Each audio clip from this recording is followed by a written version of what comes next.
Faculty of Economics and Business, Universitas Negeri Malang, Dr. Hadi Sumarsono, STMSI.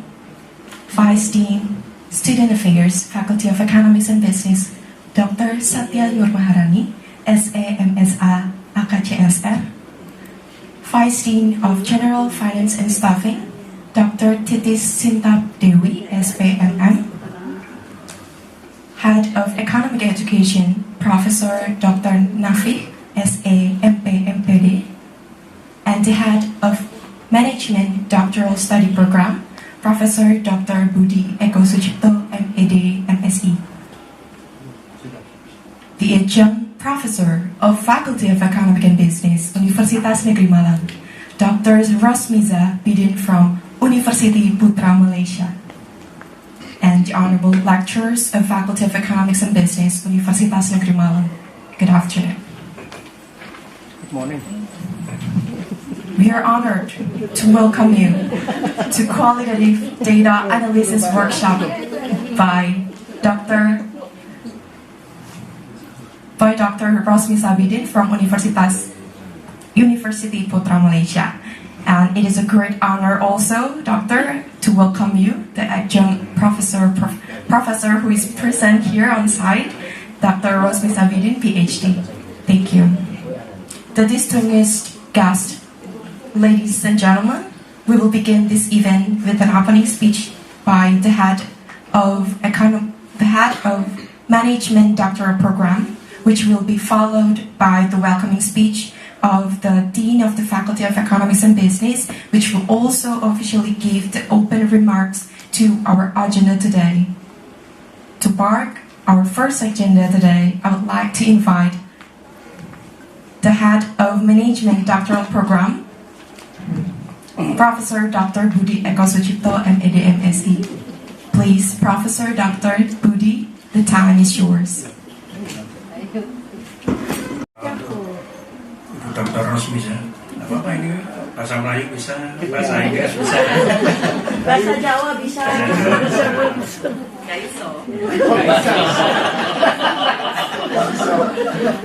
Ibu Dr. Rosmiza ini adalah counterpart penelitian saya, dan kami sudah ada beberapa publikasi yang sudah terbit.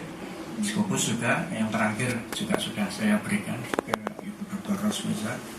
Dan saya kira kita beruntung mendapatkan Ibu Dr. Rosmiza sebagai adjunct profesor di tempat kita. Okay, ladies and gentlemen, now we would like to invite the Dean of Faculty of Economics and Business, Dr. Hadi Sumarsono, STMSE, to give a welcoming speech and officially give the open remarks of our agenda today. Narasumber Karus, Burus atau Karus saja kayaknya style Malaysia. Yang terhormat Bu WR2, Bu Puji, Bapak Prof Budi sebagai Korprodi PDIM, Prof Nasik, Korprodi S2 dan S3 Pendidikan Ekonomi, dan Bapak Ibu sekalian yang hadir di sini mahasiswa S3 nih yang banyak ya. Mas Yunadan itu Mas Indra itu S2 itu. S3 juga Mas Indra ya? S3 Pak. Oh S3, mohon maaf Indra, lupa saya kalau karena bergaulnya dengan saya itu dia maksud di kemahasiswaan. Masih S2. Ya ini S2 semua. Alhamdulillah Bapak Ibu sekalian, pada hari ini kita bisa berkolaborasi, mengeksplor diri dengan lewat meningkatkan kapasitas kita dengan metodologi kualitatif. Alhamdulillah matur nuwun Bu Puji, Prof Budi, Prof Nasik, karena memang sementara ini brand yang kuat itu di kita itu kan mengawal jurnalnya itu lancar itu ya. Itu yang tantangan kita waktu S3 itu kan itu biasanya bendelanya ini sudah selesai, tapi ada beberapa orang kalau itu yang jurnalnya nggak oke ya nggak bisa sidang Bapak Ibu. Nah, monggo dengan ini mungkin Bapak Ibu sekarang semester berapa sekarang? 1 ya? 2. Ada yang 2, ada yang 1, yang waktu 1 dan 2. Ada yang 4 katanya. Ada yang 4 juga. Ini yang sudah mulai awal dikawal dengan kolaborasi seperti ini, semoga makin lancar, dan saya percaya dengan ada Prof Nasik, Prof Budi itu semua akan lancar, karena Prof Budi indeksnya kemarin ya beberapa orang yang tertinggi di FEB gitu. Dr. Hadi, for the humble opening speech and the open remarks. And now, finally, we would like to invite Dr. Rosmi Zabidin, PhD, the adjunct professor of Faculty of Economic and Business, to deliver the main idea of the workshop today. Dr. Rosmiza, time is yours.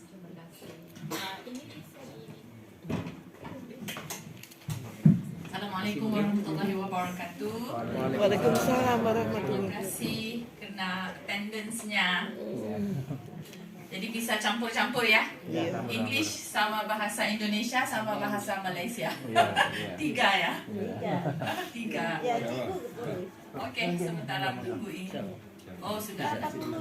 Okey, sebelum itu tahniah kerana S3 ya semuanya, alhamdulillah ada yang sebelum itu minta maaf kerana saya tidak address satu persatu. Ternyata ada wakil-wakil manajemen yang jawatannya bagus-bagus di sini. Minta maaf ya kerana saya tidak sempat menanyakan satu persatu how to address semua ya.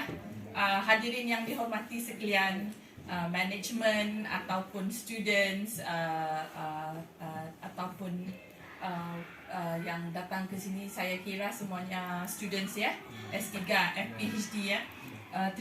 Terima kasih kerana datang kemari. Tadi ditanyakan siapa tadi yang menjemput saya? Pak Hakim? Putra, Pak Putra. Welcome to, ini pertama kali ke Malang ya Bu, saya bilang saya sudah dari 2017 lagi sama Bu Puji. Ini saya panggil preman Malang. Ya kan? Ya, begini aja sudah sampai. Wali kota apa semua boleh. Jadi sudah dari 2017. Kemudian anak saya, putri saya, kerana dia itu dari dulu memang mahunya fine art, seni rupa. Dari kecil, tidak pernah berubah. Jadi saya ke fakultas sebelah, sastra. Saya lihat labnya begitu banyak sekali, lab art ya. And I know that for fine arts harus ke negara lain, bukan negara sendiri.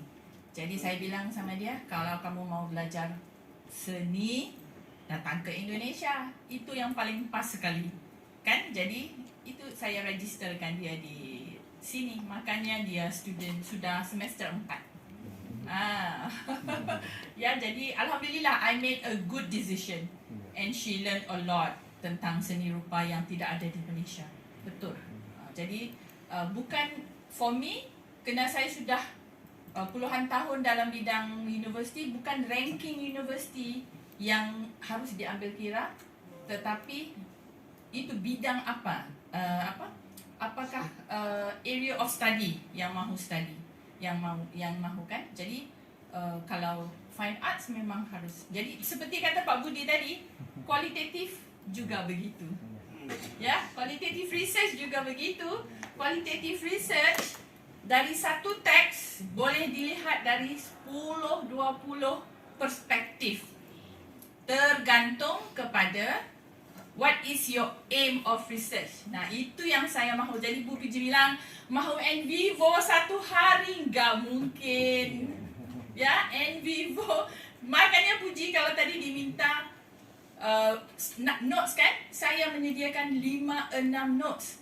Jadi gimana mau kasih Bu Puji ni 5-6? Ini dikira penting, itu juga penting, ini juga, semuanya saling terkait. Okey, tapi don't worry, saya akan share. And I have prepared notes daripada basic sampai advance. Cuma bisa difahami apa enggak? Jadi apakah level en vivo? Sebelum itu saya mau menanyakan, pernah guna en vivo atau belum pernah? Belum pernah. Oh, jadi saya simpan yang advance ya. Saya simpan yang advance dulu, saya kasihkan yang basic dulu. Kena untuk research harus faham pertama, apakah kemahuan, kehendak objektif research. Jadi saya selain menyediakan nota, saya sediakan contoh bagaimana tesis PhD mengaplikasikan en vivo, kerana itu lebih penting. Ya, jadi sebelum itu di sini saya bagi research dulu, basic dulu, okey, tentang en vivo, kerana belum pernah kan. Jadi harus tahu bahawa NVivo ini untuk kualitatif data. Kualitatif data mostly tidak ada nombornya. Kalau saya sebut iya, okey? Iya. Kalau kalian interview, saya bisa sebut iya. Itu penuh belagak sekali ya. Sombong. Iya. Ataupun iya. Ataupun ya. Iyalah, iya. Apa-apalah. Itu maknanya lain. Kan? Jadi kualitatif dari perkataan iya sahaja bisa jadi different interpretasi. Jadi itu harus to be sensitive. Ini iya ini maksudnya apa? Iya ini mahu menekankan sesuatu kah? Mahu bercanda kah? Mahu marah kah? Mahu sombong kah? Jadi ada macam-macam interpretasi of iya. Sebab itu dengan NVivo bisa ditulis notanya. Perkataan iya, nota menunjukkan marah, sombong ataupun diam. Berapa minit diamnya? Berapa second? Diam, memikirkan, sedang memikirkan notanya.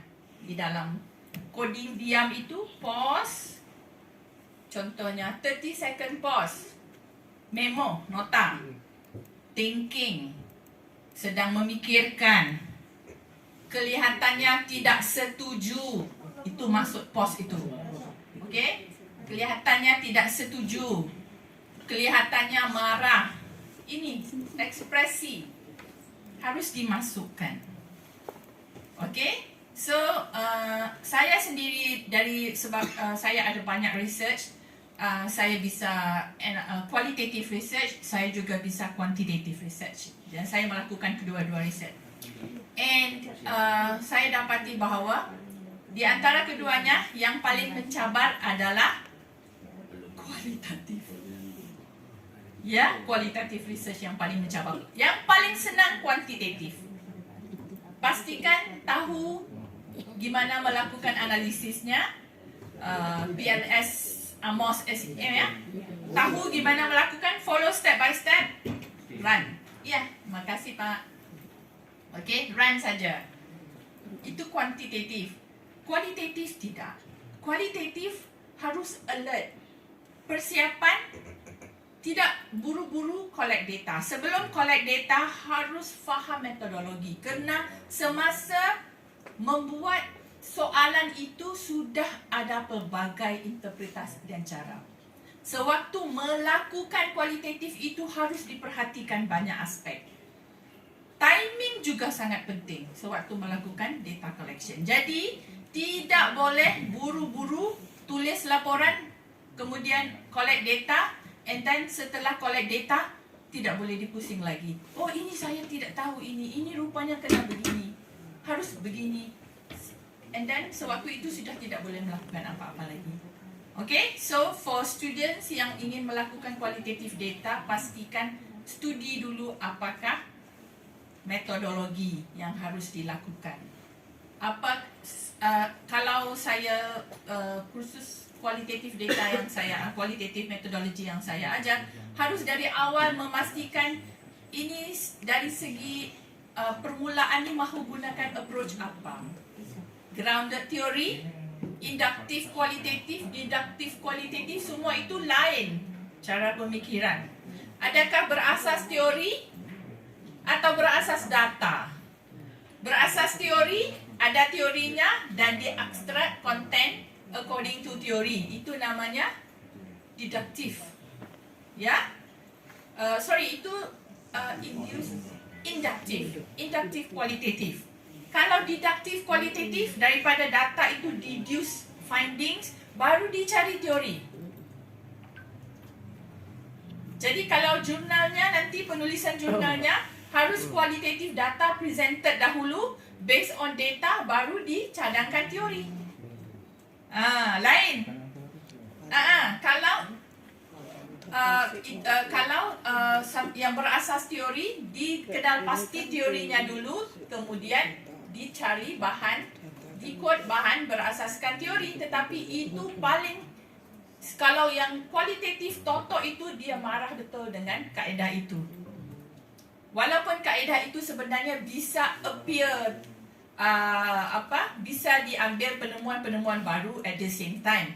Tidak 100% strict dengan teori tersebut, tetapi yang kualitatif totok tidak setuju. Mereka mahu grounded teori.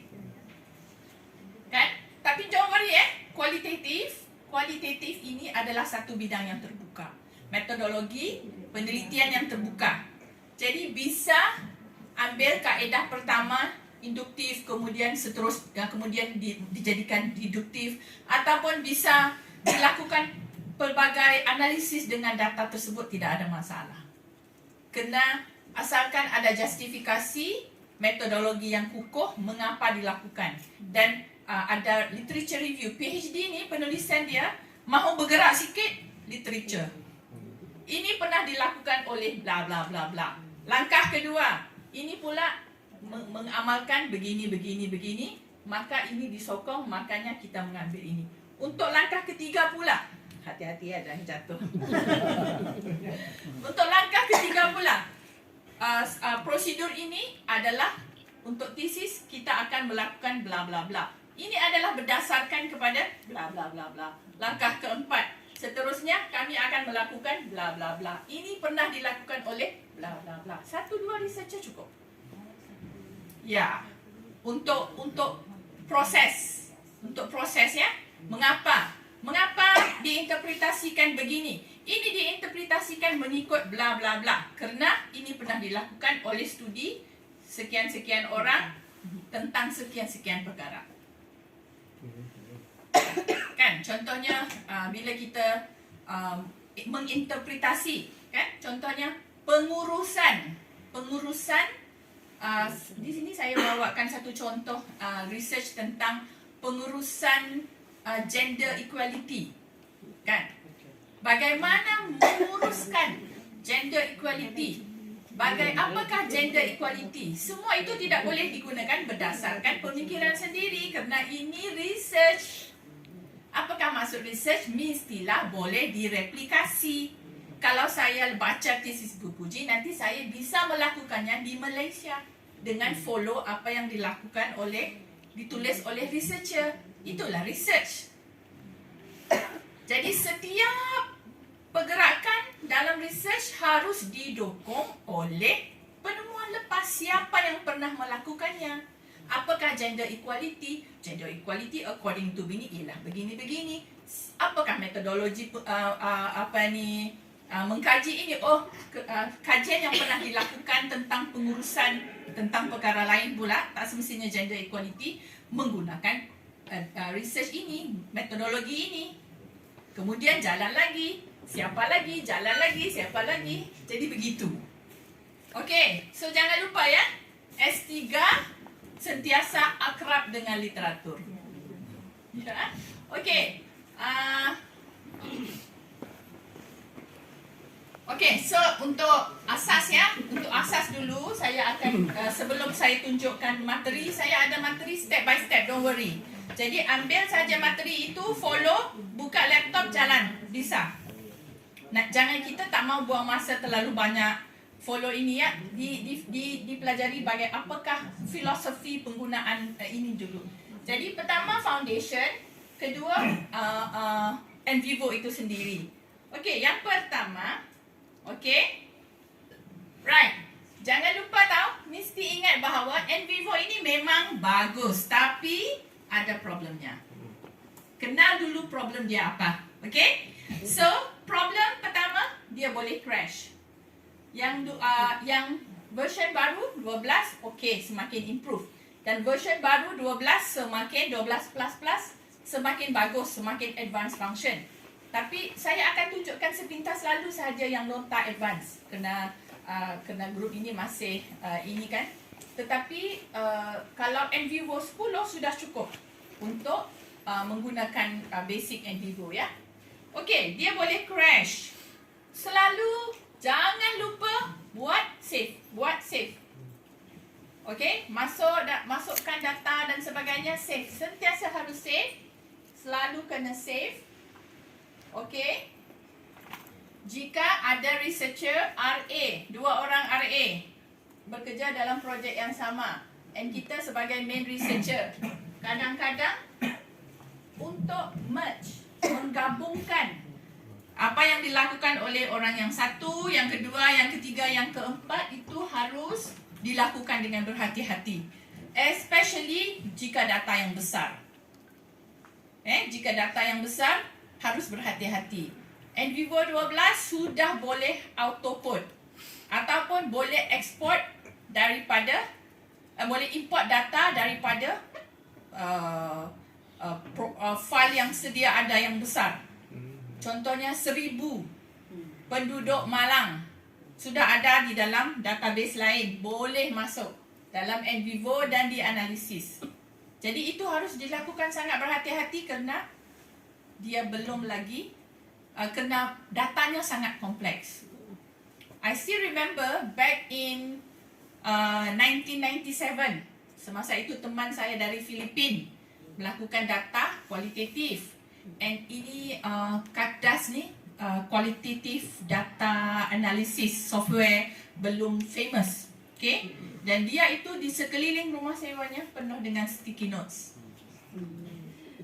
Di pintu sticky notes berwarna kuning, di dinding sebelah pintu sticky notes biru, di atas sticky notes kuning, sub notes sticky note hijau.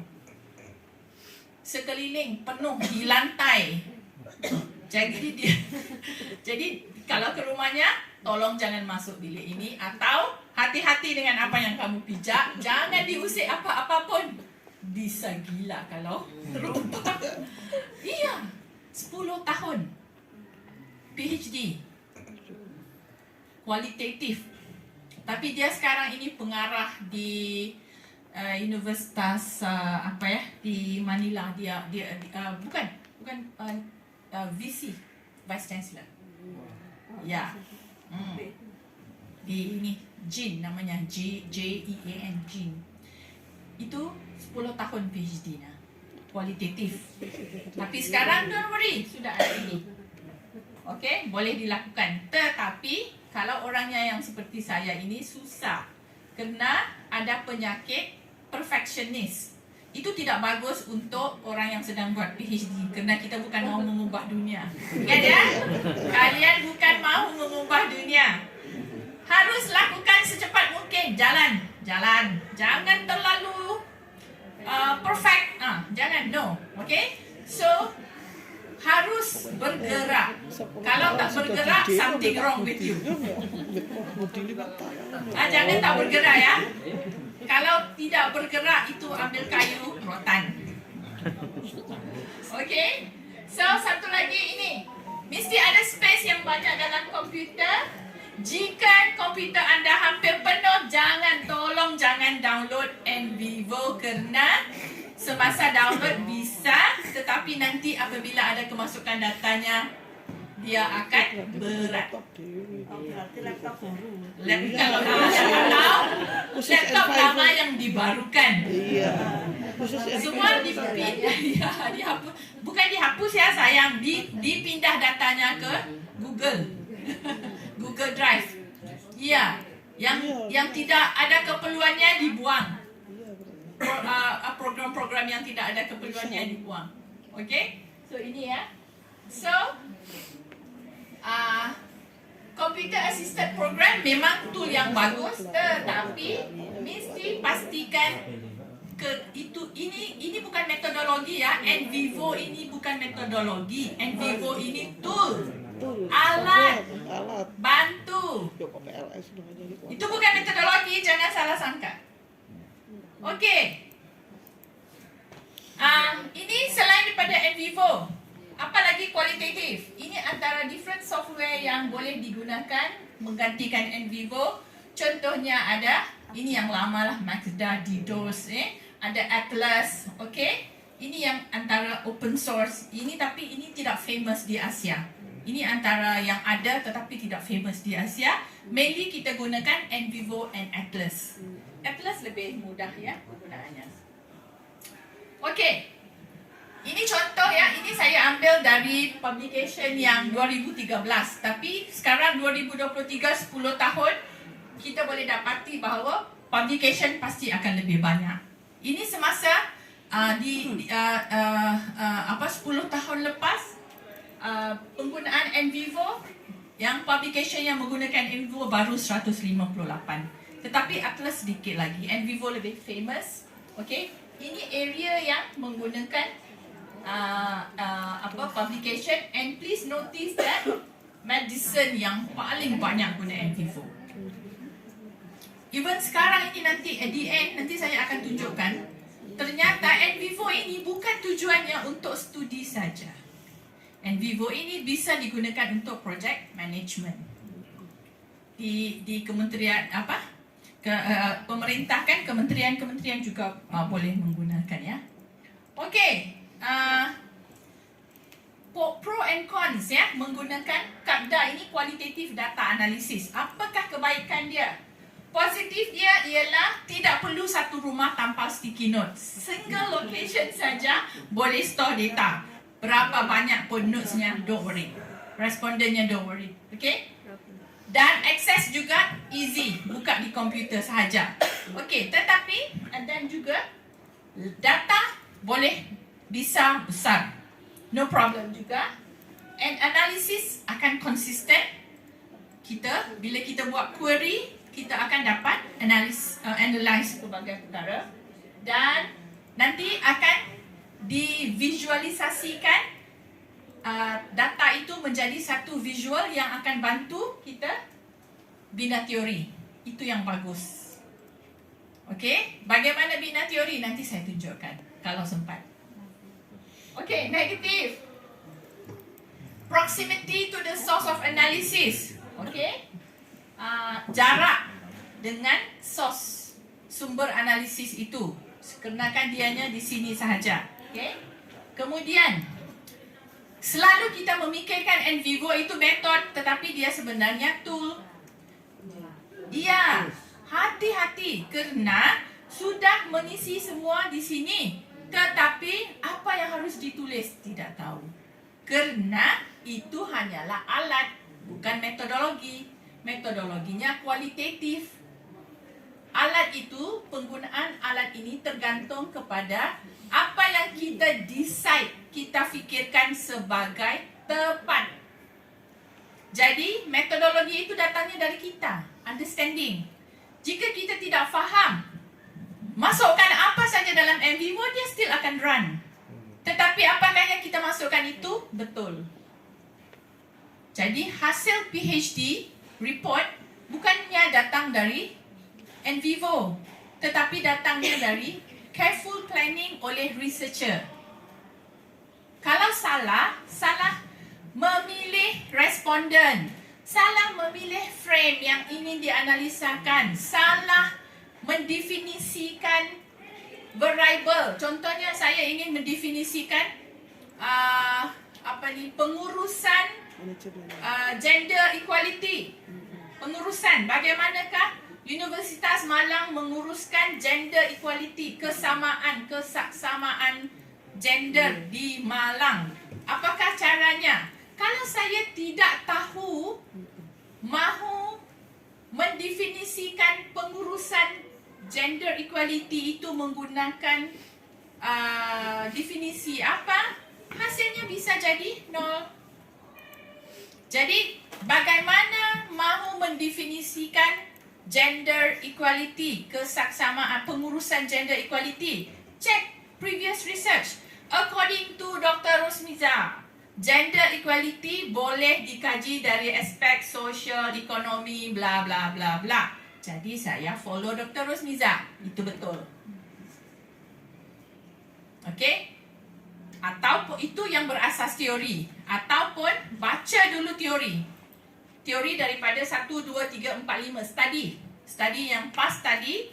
Mereka ini melihat pengurusan gender equality dengan cara A, cara B, cara C, cara D, cara E. Okey, sekarang saya sudah tahu ini semua caranya. Baca teks. Dan baca teks, lihat. Dan tarik satu persatu isi terkait pengurusan gender equality. Itu pembacaan yang pertama. Berapa kali mau baca? Berpuluh-puluh kali, berbelas-belas kali. Ya, satu teks harus baca 7, 8, 9, 10 berulang kali. Bacaan pertama, tujuannya mau apa? Cuma dapatkan mood. Ya, bacaan pertama cuma mau mendapatkan mood. Bacaan kedua mendapatkan apa? Mood kedua. Mood bukan satu saja. Mood pertama, bacaan pertama. Mood kedua, bacaan kedua. Kadang-kadang sampai 3 kali, 4 kali bacaan moodnya belum sampai, baca lagi. Betul kan? Siapa yang pernah melakukannya? Baca lagi sampai moodnya datang. Sampai bisa nampak di lapisan yang kedua. Di lapisan di atas kertas itu ternyata ada pandangan yang dihijab itu belum dibuka, hijabnya baca lagi. Okay, so first reading, hijabnya belum terbuka, baca lagi. Kemudian bila kita baca pembacaan yang semakin banyak, baru sedikit-sedikit akan nampak. Then you boleh jot down. Ini tentang, paragraf ini bercakap tentang ini tentang apa, ditulis dahulu. Bukan terus-terus dapat data terus key in NVivo, bukan. So metodologinya di kita. Bukan di NVivo ya, ini cuma alat. Remember that. First, yang paling asas sebelum collect data harus faham. Baca kaedah metodologi. Bukan kaedah NVivo ya, kaedah metodologi kualitatif. Bagaimana mendapatkan interview, bagaimana melakukan interview, bagaimana menulis dan sebagainya. Bagaimana nak observe, apa yang harus dicatat.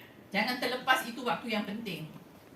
Dan nanti bila decide mahu buat single ataupun multiple interview responden, ada satu research yang menggunakan single. Single tu maksudnya single organisation. Universitas Malang. Universitas Malang macam saya akan lihat daripada different limbs. Dari tangan kiri, tangan kanan, tangan kiri adalah bangunan rektorat. Ini daripada perspektif fakultas. Kaki daripada perspektif apa? Pelbagai agensi di dalam Universitas Malang. Tetapi ada researcher yang tak setuju buat single respondent. Ada criticism.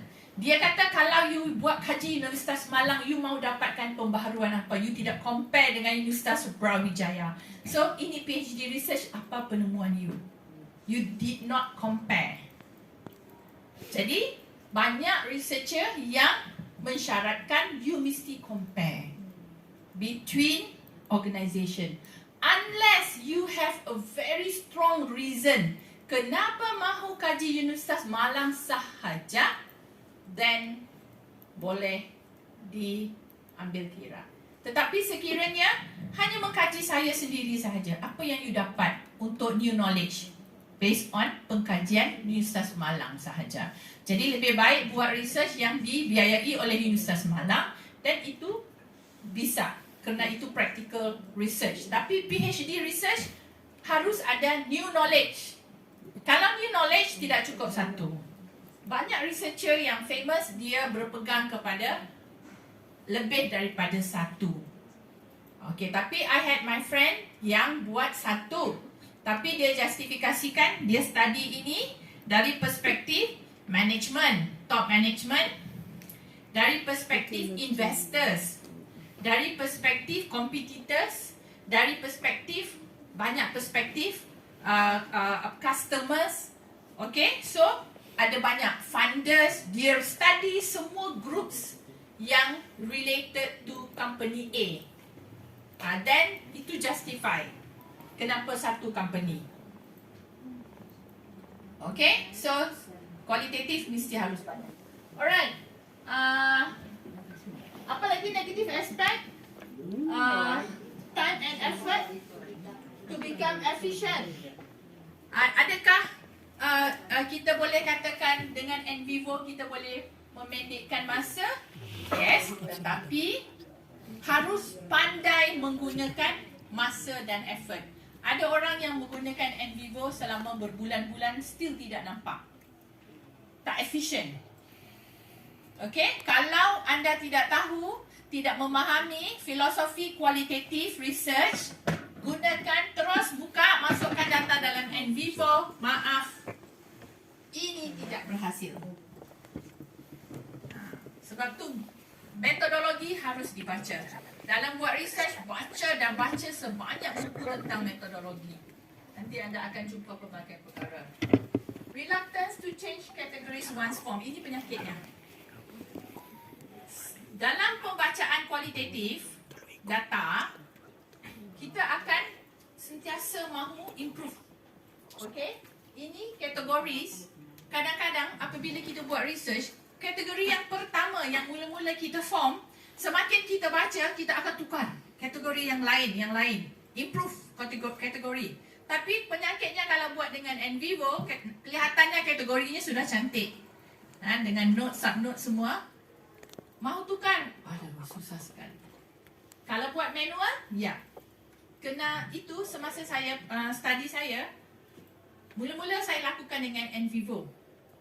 Setelah saya lakukan dengan in vivo, saya lakukan dengan manual pula. 2 kali kerja. Kenapa? Kerana saya tak puas hati dengan result in vivo. Okay.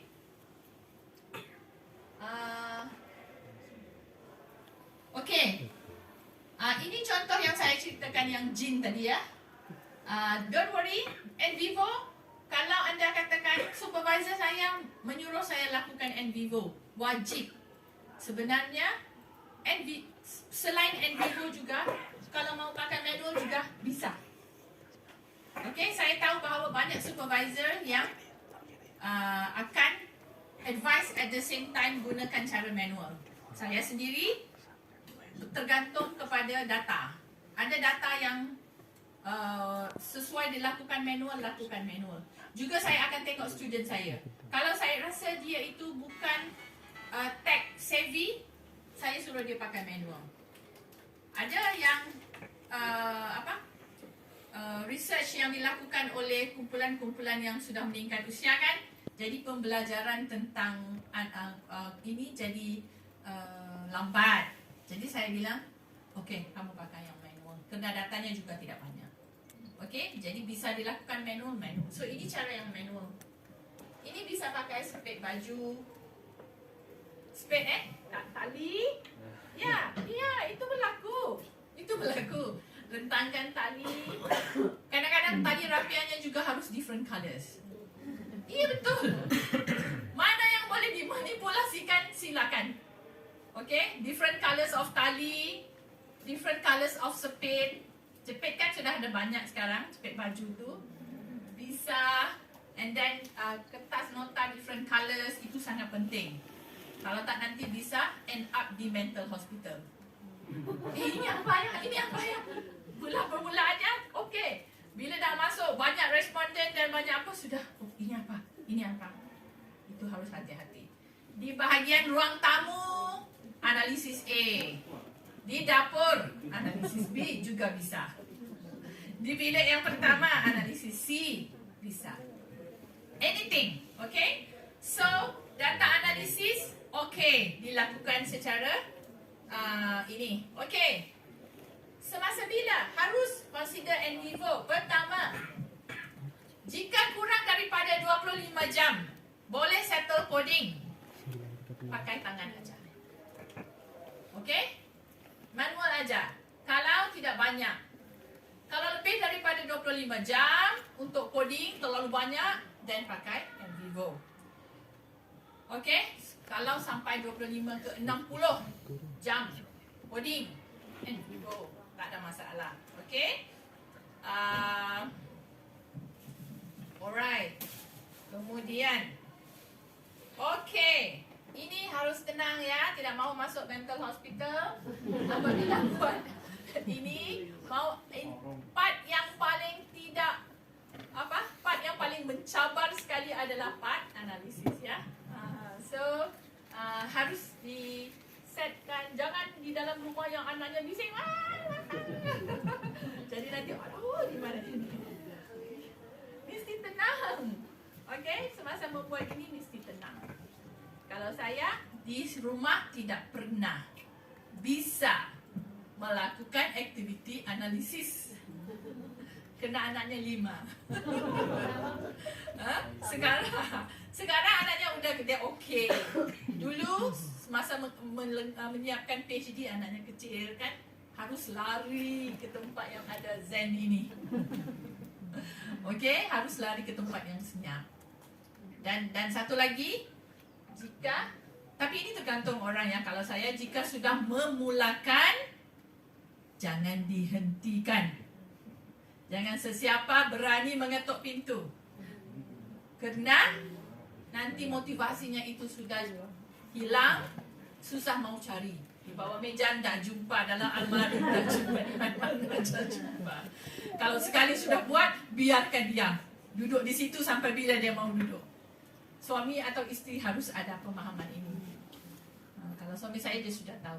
Kalau saya away 2-3 hari, saya mau minta izin ya, saya akan away 2-3 hari, duduk di mana-mana, saya mau habiskan ini. Iya, pergi.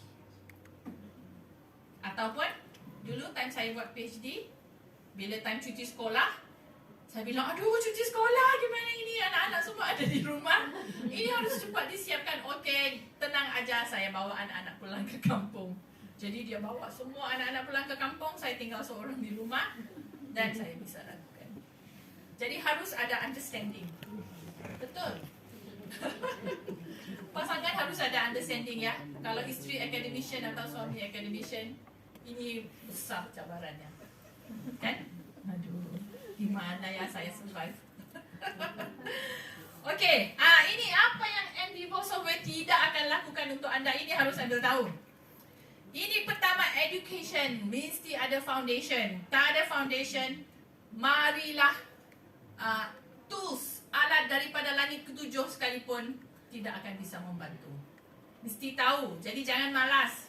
Oh, saya mau belajar NVivo aja, lepas ini kita bisa cepat-cepat habiskan tesis. Maaf, study dulu qualitative research apa. Okey, ini seperti yang disebut Pak Budi tadi, ini semua antara research. Kalian mahu melakukan metodologi apa? Menggunakan metodologi apa? Di study dulu metodologinya. Okey? Mahu buat action research, mahu do etnografi. Ataupun etnografi apa? Apakah etnografi? Apakah fenomenologi? Apakah grounded theory? Life history, narrative research, ini semua different methodology. Kena baca dulu. Baca and study methodology yang you want to do. Make sure that pemilihan metodologi ini tepat dengan objektif kajian. Framing analysis. Apakah mahu melakukan framing analysis? Framing menggunakan frame. Itu semua mesti faham. Okay? So, sekarang ini sudah tahu mahu melakukan metodologi apa. Kenapa mahu melakukan fenomenologi? Oh, kena teman saya bilang. Salah. Pangkat. Kerana lecturer saya mencadangkan pangkat. Betul, lecturer mencadangkan. Tetapi, bagaimana anda memahami cadangan dosen itu?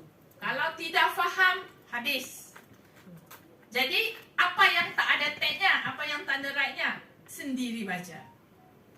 Bagaimanakah caranya? Baca previous research, kajian penelitian lepas yang hampir dengan studi kita. Adakah, oh ini susah mau cari gender equality. Siapa suruh kamu baca cari yang 100% gender equality? Kajian kamu kan tentang pengurusan, polisi. Gender equality itu kan polisi. Itu kan pengurusan. Jadi pengurusan polisi lain juga bisa. Tak semestinya gender equality saja. Okey, pengurusan apa? Pengurusan pencen. Di Universitas Malang, staf yang ingin berpencen, bagaimana menguruskan persediaan menghadapi pencen. Boleh digunakan? Boleh. Boleh ditiru? Di follow metodologinya? Boleh. Kerana itu melibatkan pengurusan. Kena ada interview, ada document analysis. Ya bisa. gunakan metodologi yang sama, tidak ada masalah.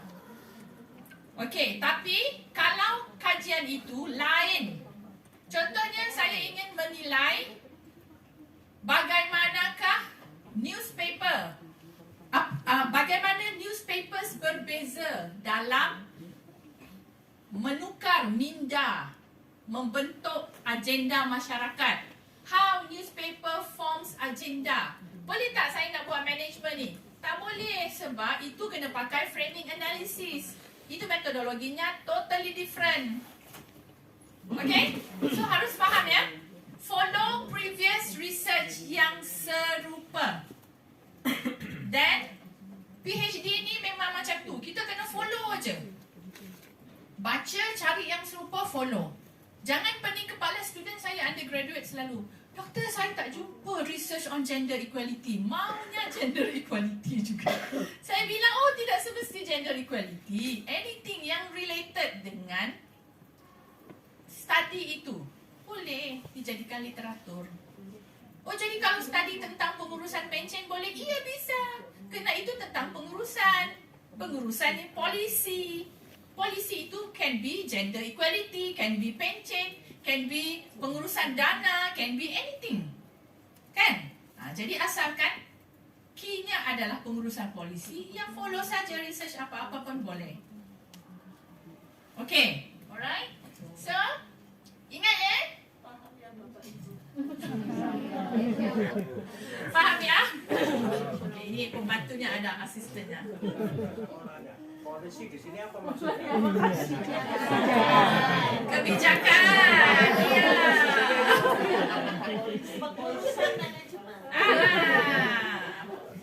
Kebijakan, pengurusan polisi kebijakan. Iya, nanti tidak apa? Di sini polisi. Iya, polisi. Pak polisi ya. Tapi tahu ini semua hebat-hebat nih. Okey, ingat tu NVivo tidak akan interpretasi data. Hanya dibagikan visual saja yang interpret. Okey, ingat tu. Okey. Experience. Okey. Sebaiknya sebelum coding PhD study, tolong bantu pensyarah anda untuk coding research mereka. Menawarkan diri. Bu, kalau ada riset penelitian fakultas yang punya ibu, kalau perlukan kode, tolong masukkan saya. Percuma aja, Bu. Okey? Percuma apa? Gratis. Iya, percuma. Percuma itu suka hati kamu lah kan. Kalau percuma di sini ya kan, gratis. Kerana itu knowledge. You get knowledge without having to pay. Students dapat knowledge dengan cara membantu. Ataupun di fakultas, di study arrange, research lecturers yang memerlukan coders dan sebagainya, libatkan, minta student PhD yang lakukan. Okay? Minta mereka yang jadi RA tanpa berbayar. Kenapa? Kerana itu kursus untuk anda, kursus percuma, training percuma. Okay? So, experience ideally mesti sudah ada pengalaman. Qualitative PhD sesuatu yang berat, heavy. Jika tidak pernah coding dan tidak pernah menginterpretasi research, then anda akan menghadapi masalah kali pertama. Okay? Okay? Kemudian planning. Okay? Bagaimana planning ni penting lah, dalam semua stage mesti penting ya. Kualitatif, feel free untuk explore data anda. Dia boleh jadi research kualitatif ni boleh dilakukan, dianalisis dalam berbagai bentuk, tidak tertakluk kepada apa yang disebut di dalam buku saja. Kualitatif ini satu free metodologi yang ada asas kuat untuk melakukan analisis itu, maka lakukan. Okey. Okey, NVivo, apa NVivo akan lakukan kepada anda? NVivo akan, bagaimana dia akan mana nak panah ni? Okey, ini tadi warn kan? Will do for you. NVivo akan bantu anda organize. Dia akan buatkan folders. Di bawah folder dosen, Bu Puji, Pak Budi, Budiana, semua itu subfolders, okey? Kemudian sub di bawah folders tu tergantung subfoldersnya mau berapa sub, anda yang decide data anda. Kemudian mahu masukkan data apa? Dokumen teks bisa, audio bisa enggak? Bisa, tapi harus ditranskripsikan. Video bisa enggak? Bisa, tapi juga harus ditranskripsikan. Contohnya, student saya ada menganalisis rancangan TV kanak-kanak untuk mencari elemen keganasan. Okey, jadi elemen keganasan itu setiap dia pilih beberapa ni rancangan dan transkripsikan skripnya. Kalau ada boleh jumpa dengan creator, minta skrip, okey. Tapi kadang-kadang creatornya di luar negara kan, jadi ambil, dengar, transcribe juga bisa. Itu video ya. Jadi anda decide. Kemudian attributes kepada subjek, mahu lihat apa? Comparison berdasarkan age, gender, berdasarkan subjek, berdasarkan masa, berdasarkan apa juga semua bisa, you can decide that. So NVivo boleh bantu tolong. Jadi tidaklah perlu menggunakan ruang tamu, ruang dapur, bilik 1, bilik 2, pos kereta di bilik akhir untuk organize. Tak payah, pakai NVivo saja. Okey? NVivo juga akan bantu anda untuk analyze. Ini boleh buat queries. Contohnya, berapa ramai, apakah kalau saya nak cari siapakah staff, ciri-ciri staff yang mengakses dokumen berkaitan gender equality. Then you run attribute staff dengan access dokumen, dan you akan nampak, oh ini staff yang begini yang mengakses, staff yang begini yang tidak mengakses. Jadi diambil tahu mengapa tidak mengakses. Okay, so ini queries. Boleh lihat model dan boleh lihat reports. Okay.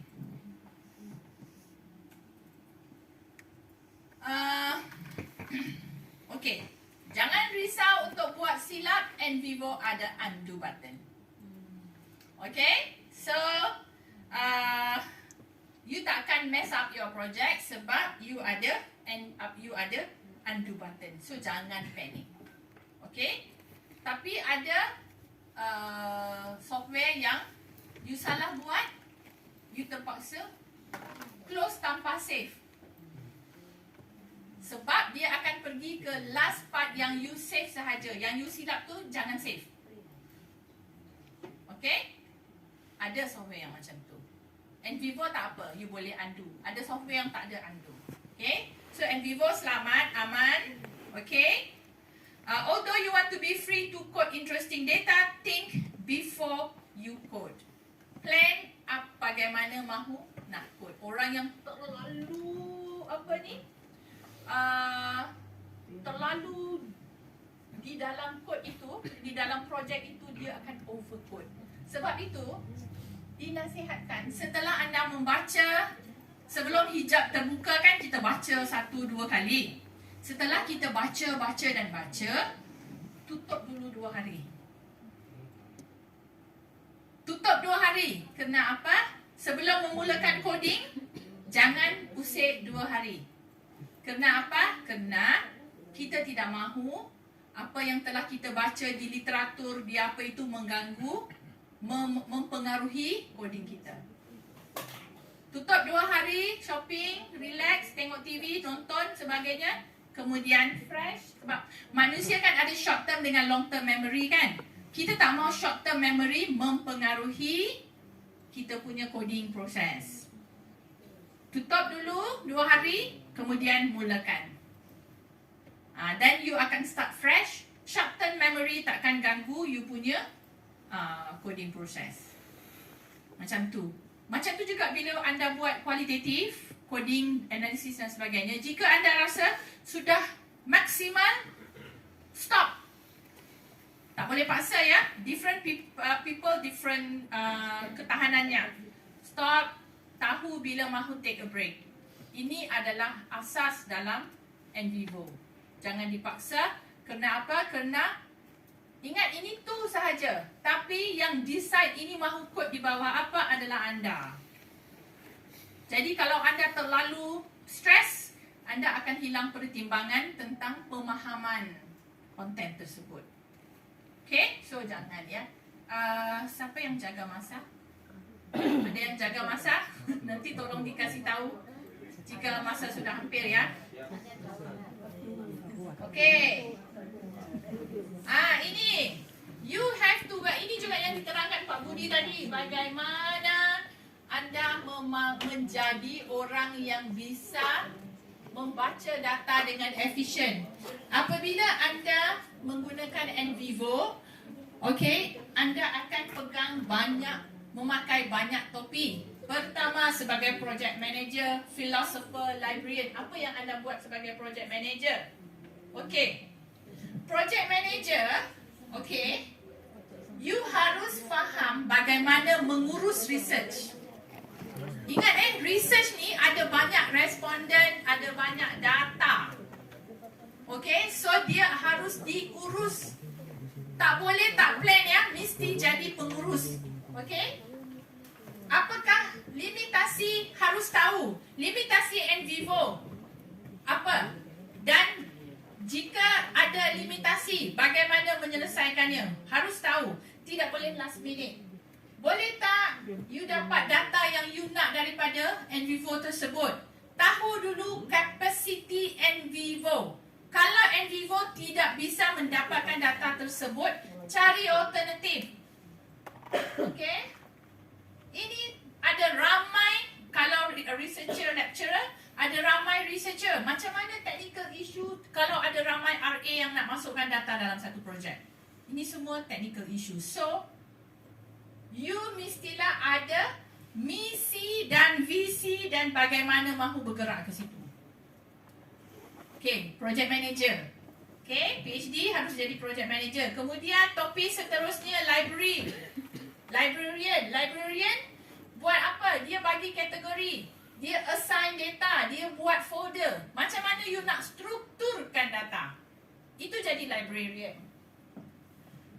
You ada banyak responden, sources. Daripada interviewee, daripada record document. Record document jabatan 1, Department A, Department B, Department C. Banyak. Interviewee, ini upper management, middle management, general worker.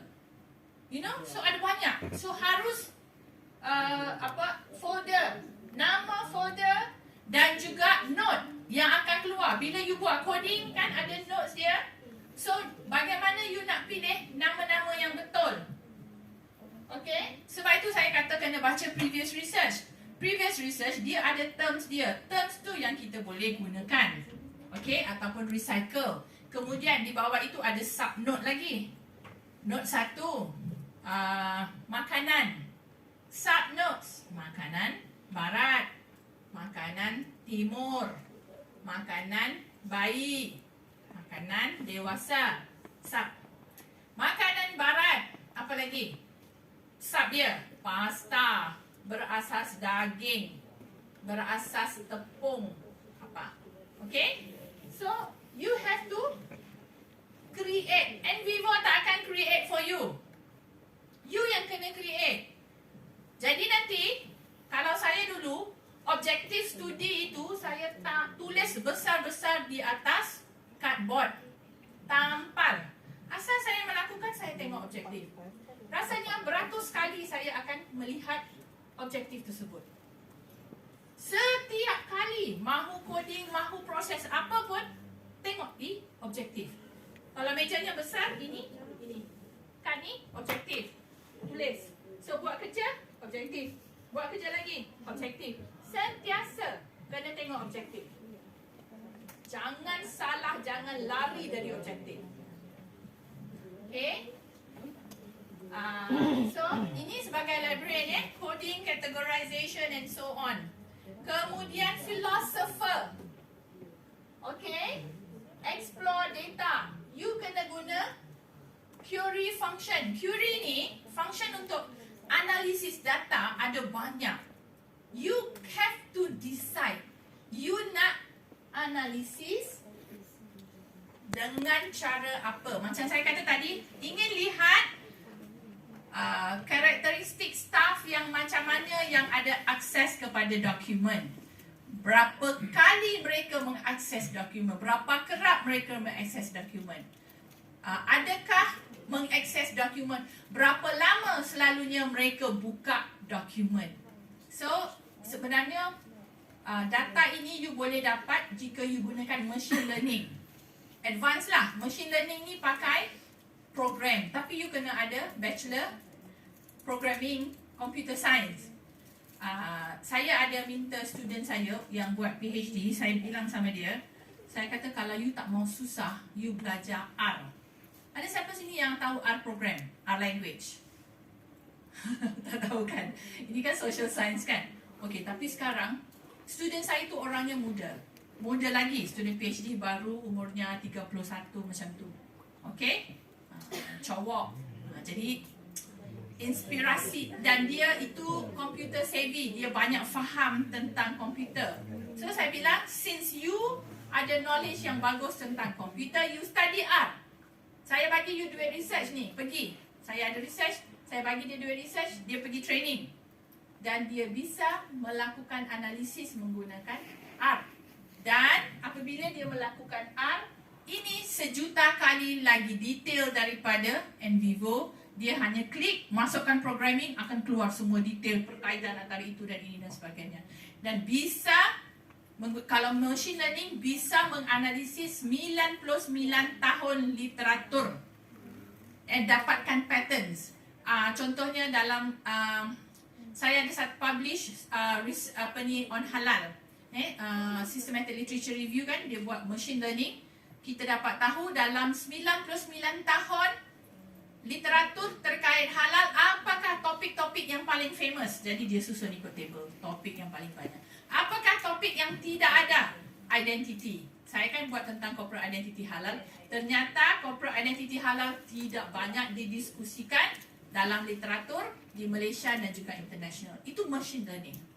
Tapi tapi yang umur-umur kayak kita sudah kayak saya, Pak Budi, Bu Puji muda lagi. kan yang seperti umur 50-an ke atas lah yang 50-an ke atas ini bisa menginterpretasi. Okey, selalunya kita akan macam saya pun dah lama dah tak buat, semuanya bayar kepada untuk RA untuk buat analisis. So dapat, tapi kita adalah yang decide. Bukannya RA yang decide. Kita yang decide. Kamu tolong buat ini harus begini, mereka yang lakukan. Tapi resultnya dapat ke kita. Dan kita akan baca dan interpretasi dan tulis. Okay? So, filosofernya adalah kita. Dan bila you dapat data, bagaimana you mahu menggunakan data? Ini kan rajahnya yang sudah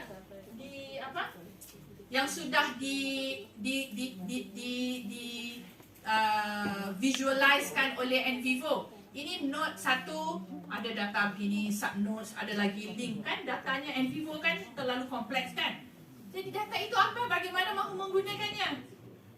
Kalau anda buat research untuk korporat, oh ini apa Bu? Gimana mahu gunakan dalam konteks korporat? Gimana mahu menggunakannya dalam konteks management? Nah, itu fungsi philosopher. Okey, itu fungsi philosopher. Bagaimana setelah mendapat data kuantitatif, mahu diberi cadangan framework pengurusan gender equality di organisasi. Bagaimana based on research dan sudah ada frameworknya membentuk modul pengurusan gender equality itu kita. Okay? So research PhD juga begitu. Sudah dapat data datanya. So, ini datanya. Berdasarkan data-data yang dikeluarkan oleh NVivo ini framework yang saya dapat. Framework itu tidak datang dari NVivo ya. NVivo sekadar visualisasikan data sahaja. Akhirnya, final part, framework itu kita yang melukis. Okey, framework pengurusan berdasarkan gambar-gambar yang diperolehi, data, report yang diperolehi daripada NVivo. Ini framework akhir. Ini framework ini namanya Rajah Rosmiza, kerana saya yang buat framework ini. Framework pengurusan gender equality by Rosmiza Bidin 2020 apa. Publish, itu menjadi framework anda. Itu yang bagusnya penggunaan kualitatif. Kalau kuantitatif, kita akan kalau model bolehlah. Kalau kita buat model, confirm model, dan kita akan ada model kita kan. Kualitatif juga bisa untuk come out dengan framework. Okey, tapi mesti datangnya dari anda. Bagaimanakah anda mahu menukar dari teori ke framework? Itu advanced knowledge, ya. Nanti mungkin akan ini. Okay, so remember, words are loaded pistol. Perkataan ini ada macam-macam peranannya. Perkataan ini bisa membunuh, perkataan ini bisa menyebabkan hati jadi gundah gulana, bisa menyebabkan hati jadi gembira, bisa menyebabkan segala perbuatan yang baik dan tidak baik itu boleh datang dari perkataan. So, sebagai filosofer, bagaimanakah anda mahu pilih perkataan, definisi interpretasi perkataan, linkkan perkataan itu dengan model. Model ini melibatkan apa? Dan bagaimana mencipta framework daripada perkataan-perkataan. Itulah qualitative research. In the end, hasil data yang ada daripada pelbagai sumber, sudah ada rajahnya, disatukan menjadi satu framework. Bagaimana nak menjadikan dia satu framework? Itu your part. Okay, dalam research saya tentang kami dapat data, kemudian kami stay di hotel 3 hari. 3 hari untuk bincang framework. 3 hari, tak banyak. Duduk, berkumpul, buka satu kertas, flip chart tu kan, lukis. Oh ini tak kena, buka lagi, tukar lagi, tukar 3 hari. Akhirnya satu framework dapat. Itulah yang dipublish. Tapi framework itu besar. Framework itu besar. Besar kerana apa? Datangnya daripada data yang besar, minda yang besar. Jadi framework itu besar. Bukan semua orang boleh cipta framework tersebut. Itulah kualitatif tadi. Okay? Okay? So, ini tadi conclusionnya. NVivo adalah tool, bukan method. Ada choice, ada limitation, mesti ada education. Pastikan semua dicek. Okey, boleh. Okey, dalam nota kedua saya ini nanti anda boleh lihat sendiri orientation to NVivo. Ini basic, okey, basic pada NVivo program. Di sini saya ada terangkan contohnya bagaimana kita nak membaca navigation view.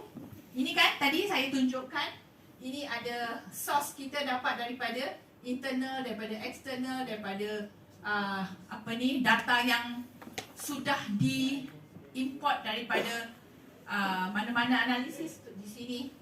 Okey, ini source, sumber, ni kan, kita klik notes. Kalau sumber nanti kita akan dapat bahawa ada nama-nama semua ni, kita buat folder itu mesti study betul-betul. Okey, kita boleh ada kat mana lagi, dekat navigation yang tepi ni ada notes, ada classification, ada queries, collection, report, model, semua dekat tepi ni. Boleh klik, boleh explore satu persatu. Jangan tamak. Di sini bahasa apa? Serakah.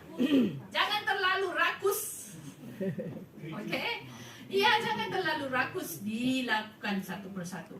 And saya ada satu juga ni, saya share. Ini yang saya download, yang antara yang terkini.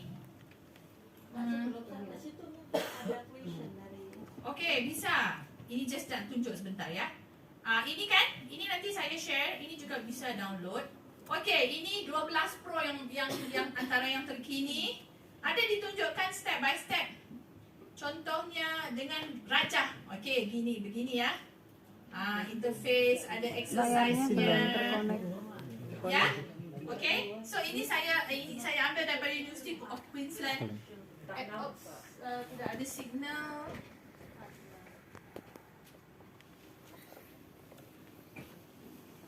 Oh, kena saya tukar.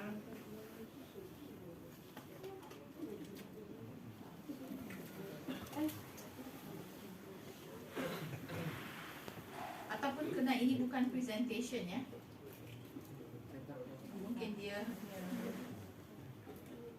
Okay, ya. Ini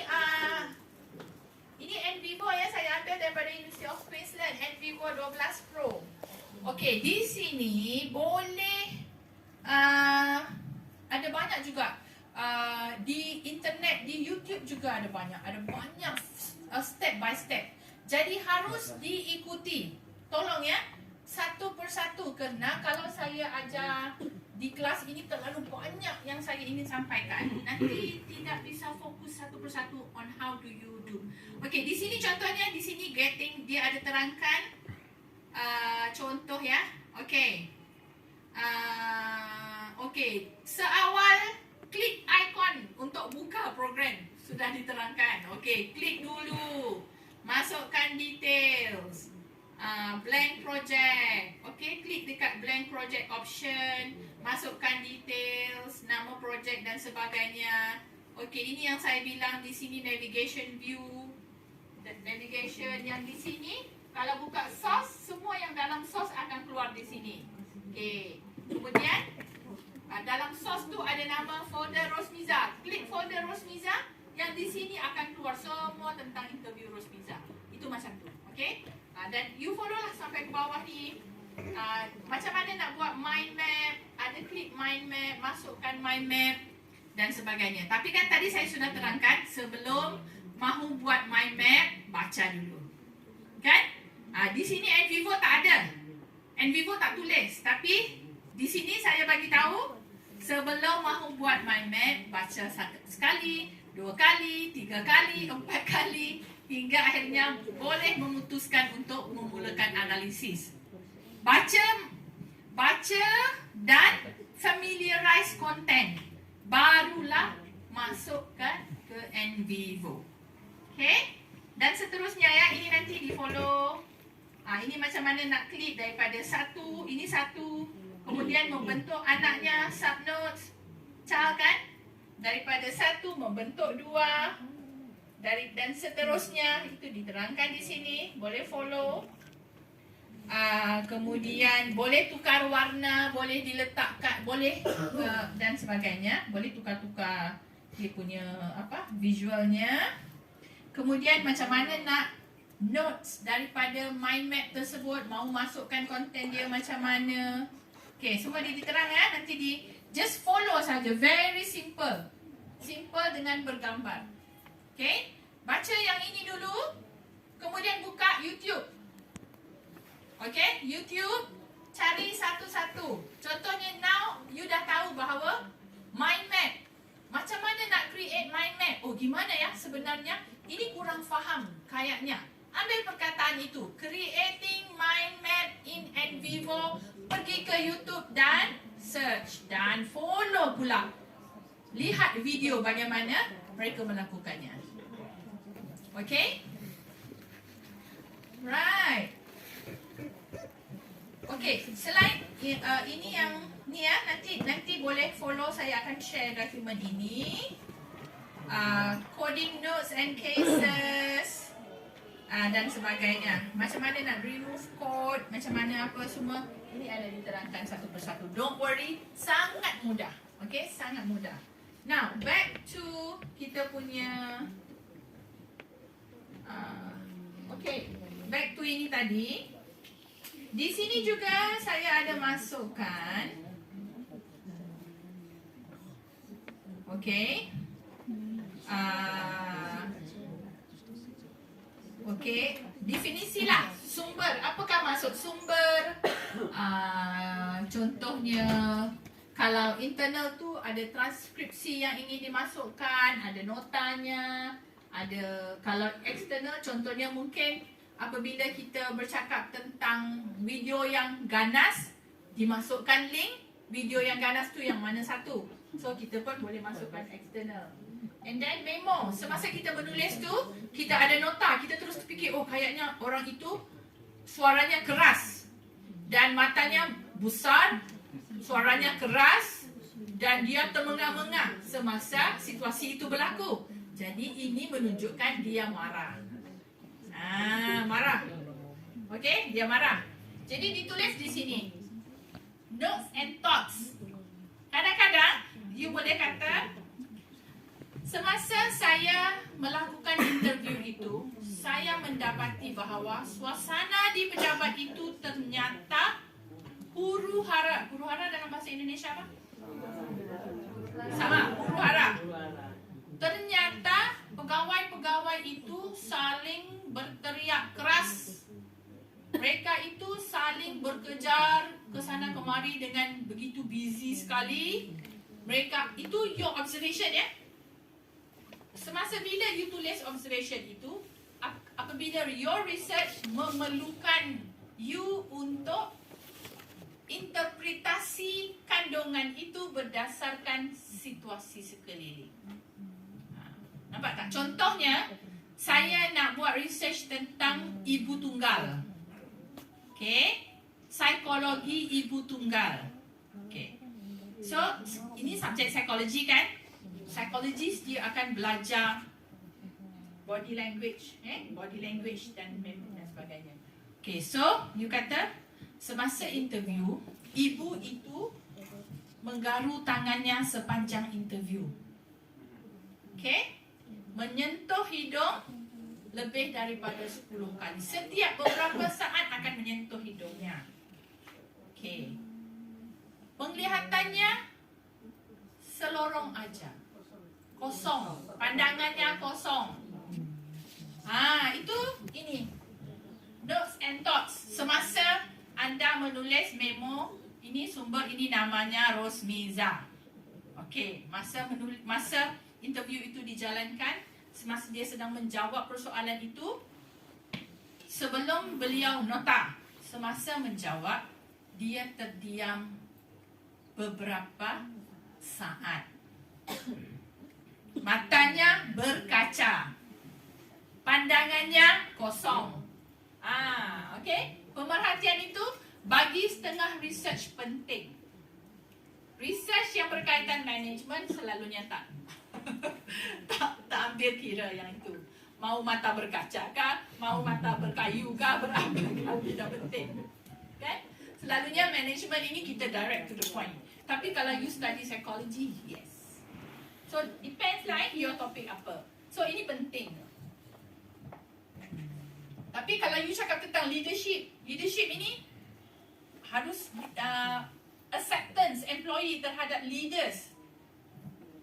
Nota staff kelihatan, employee kelihatan teragak-agak untuk menyampaikan penelitian yang jujur.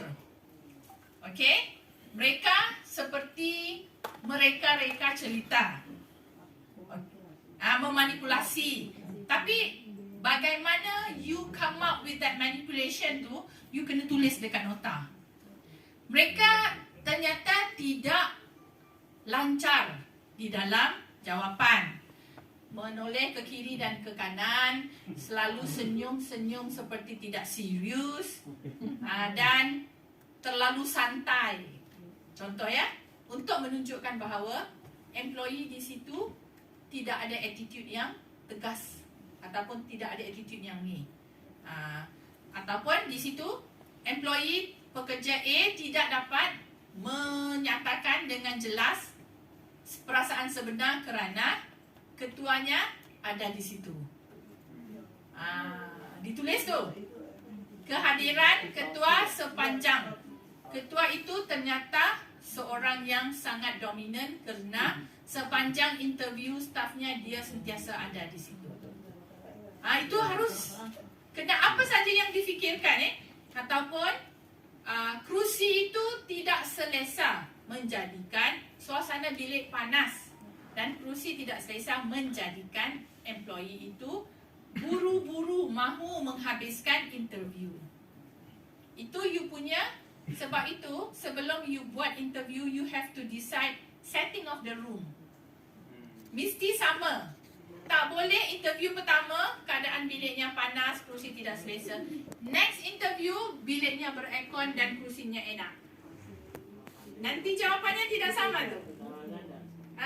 Jadi itu mestilah consistency. Background itu nanti belajar pula masa you nak create interview. Itu lain pula kursusnya. Okay, bagaimana nak buat consistency untuk pastikan validity, external validity, internal validity. Kan? External validity lampu. Kan? Kalau validity internal terkait dengan bahan materi. External lampu, suhu bilik. Adakah anda ada set of instruction yang dibaca serupa? Kalau yang pertama itu anda sebagai interviewer buru-buru. Okay, gimana pendapat kamu Pak? Gini, bla. Dia mungkin menggunakan interpretasi di minda dia sendiri. Sedangkan yang kedua ini, okay Pak, begini. Saya ingin mengkaji tentang gender equality. Gender equality bermaksud bla bla bla bla bla. Jadi saya ingin menanyakan Bapak, ada pilihan bahawa ini bla bla bla bla bla. Panjang explanation tu. Yang pertama tak ada, salah. Itu mengganggu dia punya external validity. Jadi validity juga harus dipastikan. Mesti buat satu teks yang sama, dibaca konsisten untuk setiap responden. Kan? So itu nanti ditulis di memo ya, di notes. Dan macam-macam lagi lah. Okay. Ini yang saya ceritakan tadi. Metodologi mau pakai apa? Note, coding note bergantung kepada pakai metodologi apa. Remember, NVivo tak akan pilih for you ya. You pilih sendiri. Mau pakai metodologi apa? Ini notes. Okay? Kategori, tema. Kamu mahu mengkategorikan orangnya kategori orang yang bijak, orang yang tidak serius, orang yang apa ini, itu kalau kategori orang, kan? Ataupun kategori organisasi, ataupun kategori emosi. Orang tadi orang yang tinggi, orang yang rendah, orang yang banyak pengalaman, tidak banyak pengalaman, kan? Okey, kategori emosi, kategori subjek dan sebagainya, ya. Apa yang penting dalam work you have to decide. Okay. Ada banyak cara sebenarnya nak code content kan, tapi ini paling senang lah, drag, drop. Ini kita buat tentang note pengurusan dana, berkaitan ayat yang terkait pengurusan dana, highlight, drag, drop. Itu paling senang. Okay. Okay, review. Okay. Kita hanya double click saja. Yang note tu kita nak tengok balik apa yang kita tuliskan. Double click saja akan keluar summary. Apa yang konten-konten yang kita dah upload, dah masukkan tu, kita double click dia akan keluar. Okay. Kemudian okay, ini basic function lah. NVivo upload document, create notes, daripada code kita buat coding kepada note. Coding kita ada notes kan. Contohnya makanan barat, makanan timur subnote Jawa Tengah, Jawa Timur, Jakarta, Jakarta apa dia?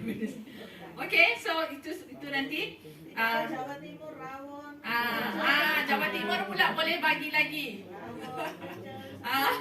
Itu notes ya. So NVivo akan buat macam tu. Dia akan create notes daripada code. You buat coding, masukkan kepada notes. Okay? Dan notes tu you boleh review dan tukar. Alright. Ini basic dia ya. Alright. Apa lagi? Kemudian, okay, function yang intermediate yang agak advance. Di mana you boleh buat apa? You boleh assign attribute. Okay. You boleh lihat age, gender, berapa ramai yang macam ni. Age, berapa ramai yang macam ni. You boleh lihat. Okay. Contohnya kalau organisasi tu you boleh lihat apa ni, profit, non profit, kan, itu semua you boleh lihat di apa ni, cases yang you analyse nanti so you boleh classify dan you dah ada note, you boleh classify lagi mengikut ciri-ciri attributes yang you nak tahu. Kan, kalau pakai machine learning, masuk 1000 penduduk di Malang, you boleh gunakan machine learning tu untuk tahu daripada 1000 berapa orang yang mempunyai income lebih daripada berapa. Contohnya you ada data lebih besar, 50,000 penduduk. You boleh tengok income di bawah sekian-sekian, income di atas sekian-sekian. Daripada income ini berapa laki-laki, berapa perempuan. Daripada income ini berapa yang mendapat pendidikan tinggi, berapa yang mendapat pendidikan rendah. So nanti you boleh buat kesimpulan bahawa pendidikan tidak penting kerana ternyata di Kota Malang yang memiliki income sekian-sekian adalah orang yang mempunyai pendidikan kurang daripada bla bla bla bla. Bisa. Okay. So ini advanced function, you assign attributes ya. Okay. Apa lagi? Collection. Okay. Ini paling senang lah.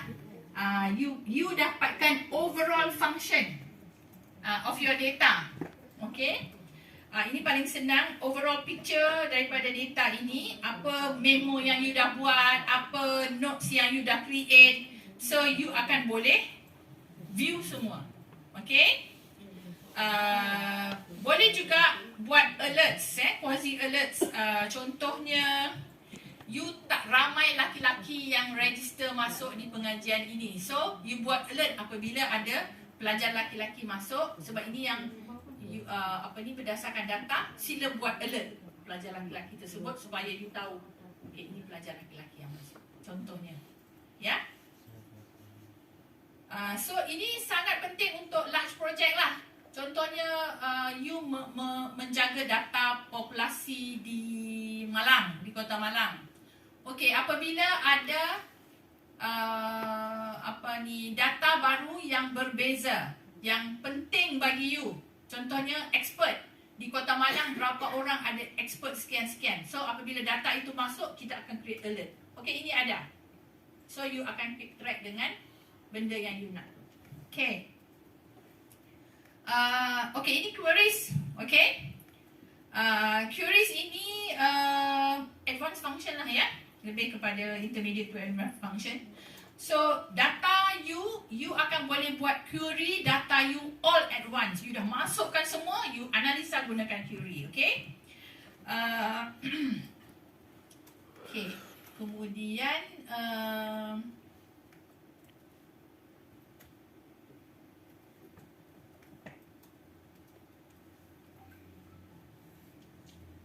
so nanti kalau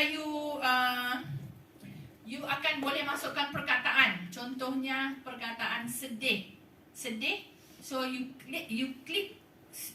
masukkan query mahu cari emosi sedih. So dia akan keluarkan semua emosi sedih. Dan you akan dapat daripada semua data itu dia boleh querykan satu function. Macam contoh tadi saya kata daripada dokumen gender equality, you nak tahu apakah ciri-ciri, kriteria staff yang mengakses dokumen gender equality, you boleh buat query. Okay, you kata contohnya age, you query age untuk akses dokumen dan dia akan keluar umur berapa yang paling banyak mengakses, paling kurang mengakses. Okay. Tapi ini advance ya. Ini maknanya saya hanya menerangkan apa yang bisa dilakukan. Tapi cara melakukannya itu nanti bisa follow bisa study lebih detail. Okay? Reports. Ini reports. Reports, apa yang reports boleh bagi ya. Apa yang you dah code, you boleh minta report tu dalam pelbagai bentuk. Okay? Sebenarnya saya ada satu lagi slide yang saya ambil daripada existing study kualitatif. Jadi saya tunjukkan you objektif dia, kemudian dia buat apa. Sebenarnya itu bagus kalau dapat ditunjukkan. Cuma adakah kita punya masa? Siapa yang jaga masa? Jam 10 kita discuss dulu. Okey, sekarang jam berapa? 10. Okey, begini ya. Ini adalah asas ya. Okey. Asas, kemudian selepas asas kita akan masuk ke projek yang saya terangkan tadi. Selepas ini ada rehat kan? Okey, ada rehat, kemudian selepas rehat ada satu lagi sesi kan sambung. Yang itu saya akan bagi tunjukkan projek PhD sebenar. Supaya anda tahu mula-mula harus lakukan apa, kemudian lakukan apa, kemudian lakukan apa. Itu penting kan? Kalau belajar teori mungkin tak nampak. Kan? Mungkin tak nampak ya. So report. Okay. So ini model yang dia boleh bagi you model. Okay. Ini multimedia coding. Kalau you ada multimedia, you boleh code multimedia. Okay. Kemudian maknanya video, transkripsi dan boleh decoding. Social media pun bisa. Okay. Social media you boleh pakai Encapture dan juga ada lagi banyak yang lain you boleh pakai. So you boleh masukkan konten social media. Okay. Twitter ke dan sebagainya. Okay. Encapture ni adalah Envivo punya image capture software yang ada di dalam ni, dan dia akan keluarkan details tentang tu dan you boleh buat coding. Social media, Envivo jadikan image yang codable, kemudian you buat coding. Social media boleh. Okay, other use. Apa lagi yang you bisa gunakan? Bisa gunakan Envivo untuk literatur. Literature review. Okay. Organize you punya literature review. Okay, you boleh organize. Apa lagi? Update work journal.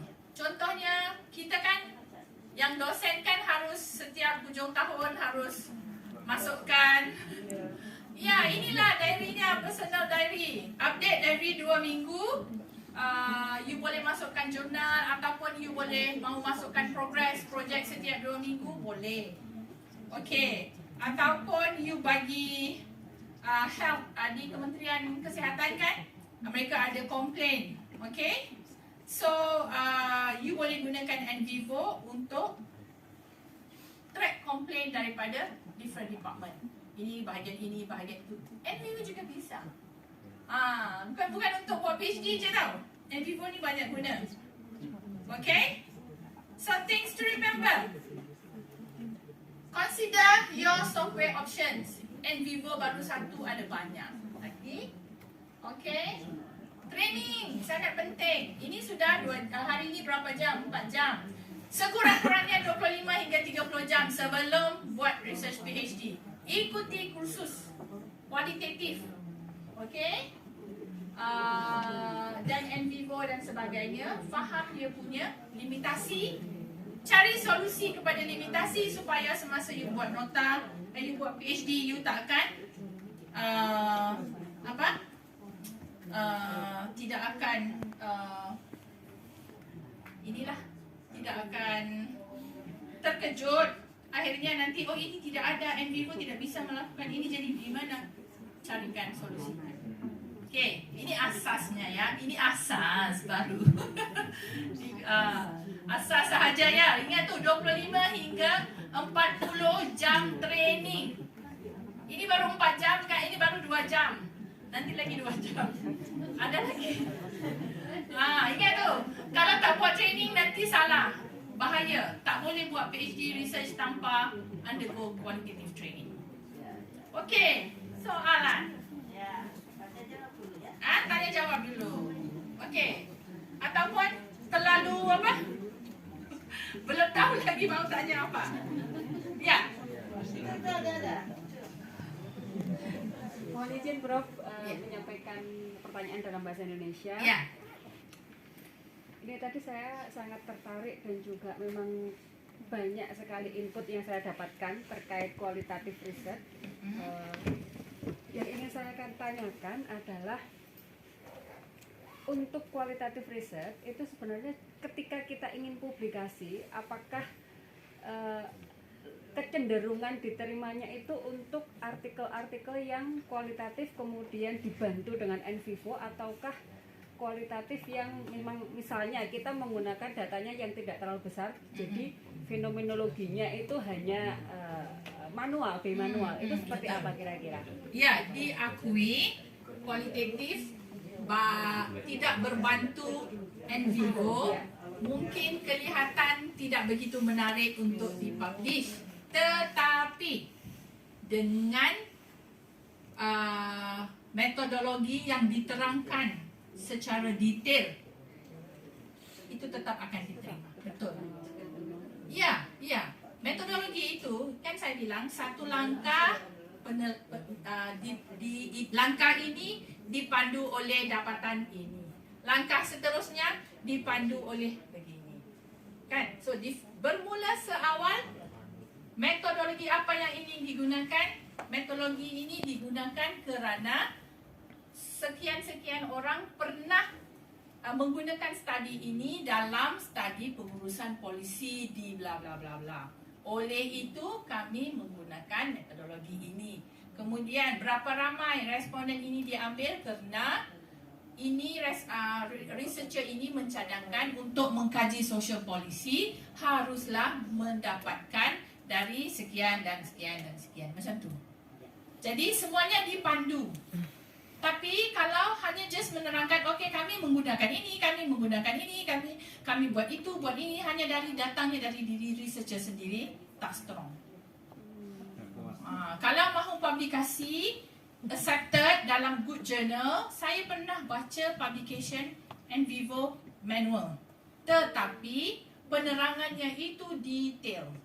Sehingga kan ianya kelihatan empiris dan scientific. Dari segi internal validity itu dikontrol oleh pemilihan strategi research yang sangat ketat. Tidak hanya sekadar di fikiran researcher sendiri, di fikiran penulis, tetapi itu adalah rekomendasi daripada researcher. Seorang pun cukup. Dalam literature cari seorang pun cukup.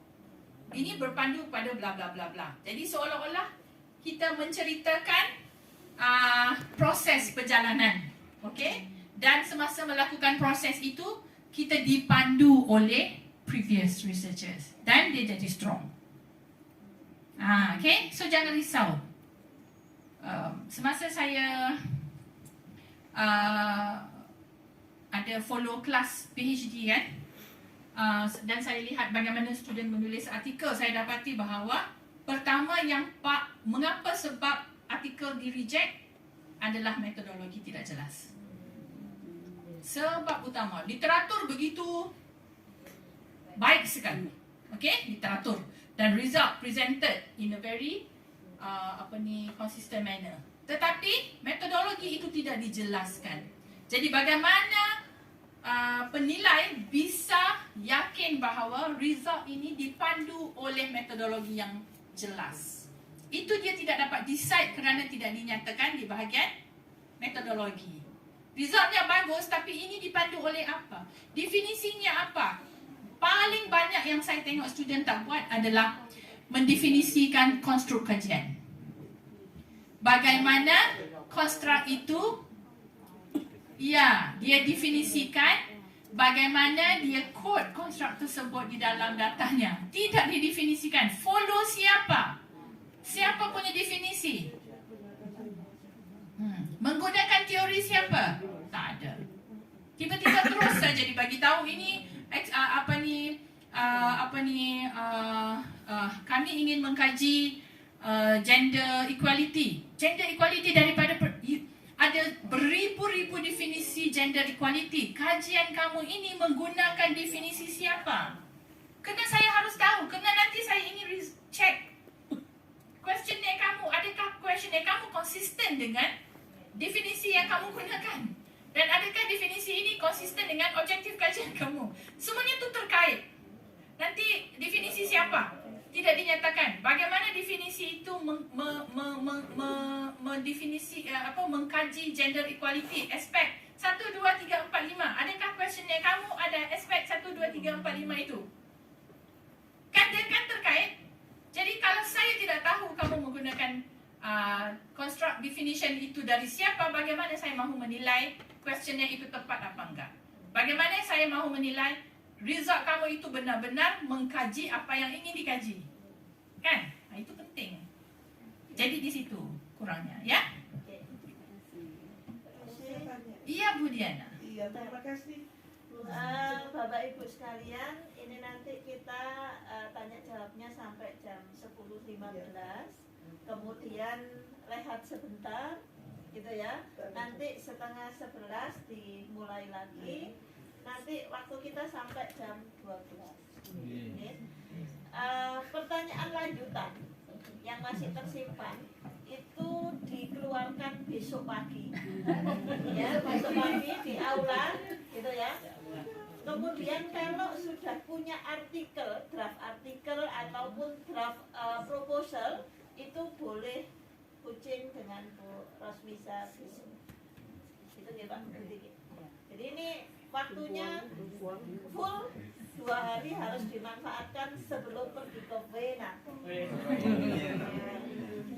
Untuk esok ya, untuk yang artikel itu, saya akan menerangkan penulisan artikel artikel untuk theoretical sahaja berpandukan chapter 2. Bagaimana menulis theoretical artikel yang berdasarkan teori menjadikannya artikel. Yang kedua, bagaimana menulis artikel yang ada data. Kan? Supaya tahu beda. Nanti kalau sudah ada chapter 1, chapter 2 bagaimana mau publish theoretical article. Kalau yang ada data bagaimana mau publish with data. Yang systematic literature review itu sudah ada di-upload dalam UM ke fakultas kan? Sudah ada upload videonya. Jadi ditonton aja bagaimana mahu menulis SLR artikel. Itu sudah. Ya? Okey, next Ibu Diana. Terima kasih. Sangat terharu ya paparan dari Dr. Rosmisa.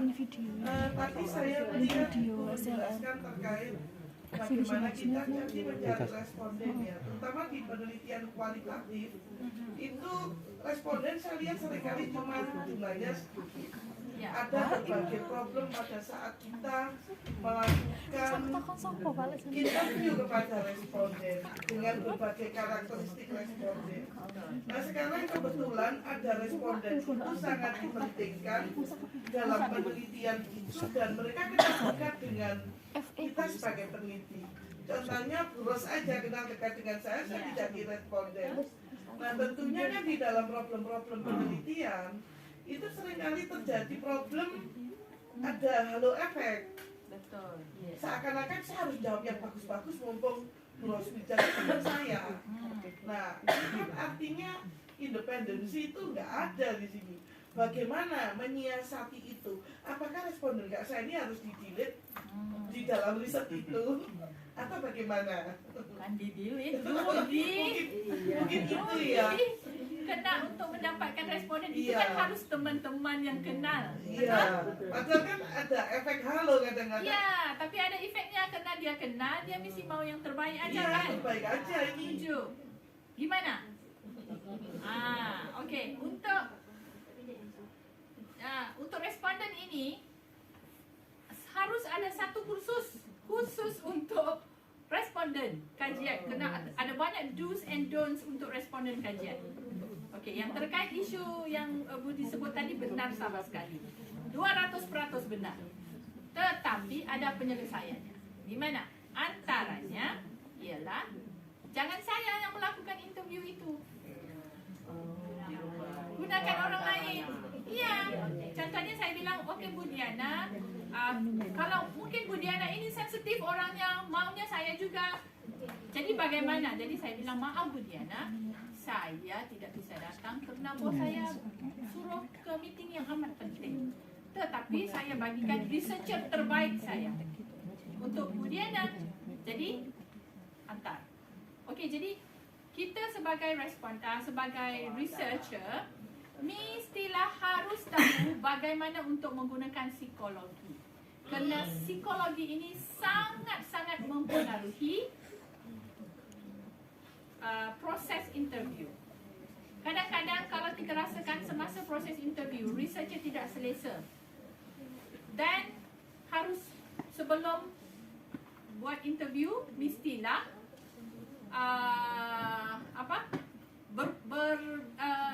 bertukar cerita yang personal. Oh gimana sudah makan? Oh minta maaf direka. Contohnya, wah tadi saya hampir-hampir masuk jalan tadi, hampir masuk dalam lubang. Tadi kan. Jadi hampir jatuh saya.